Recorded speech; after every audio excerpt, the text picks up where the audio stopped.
এই সৃষ্টিগুলো আল্লাহ প্রত্যেকটা প্রাণীকে একটা আলাদা আলাদা ক্ষমতা দিয়ে তৈরি করেছে এবং তাদেরকে পৃথিবীতে পাঠিয়েছে। দেখেন আমার পেছনের এই শূকরগুলা কাদার মধ্যে শুয়ে আছে, 45 ডিগ্রি তাপমাত্রা বা তারও বেশি হবে।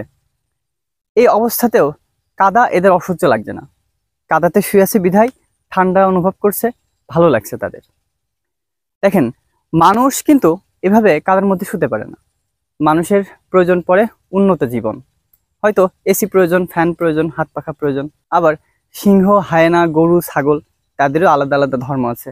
এই শূকরের জীবনটা একটা অদ্ভুত জীবন। মানে এরা পৃথিবীর যত সব উৎকৃষ্ট জঞ্জাল আছে সব কিছু খায় এবং থাকেও একইভাবে। এই শূকরকে আল্লাহ পৃথিবীতে পাঠিয়েছিল মূলত পৃথিবীর যত সব উৎকৃষ্ট জঞ্জাল যেগুলো নর্দমা হিসেবে পরিচিত সেগুলোই মূলত সাফ করার জন্য। সেই শূকর এরা মুক্তভাবে শুয়ে আছে, স্বাধীন জীবন পেয়েছে। মানে যে দলে ছিল সেই দল থেকে বিচ্ছিন্ন হয়ে এখানে মূলত আশ্রয় নিয়েছে। সত্যি ভালো লাগলো এদেরকে দেখে এবং নতুন কিছু শিখলাম।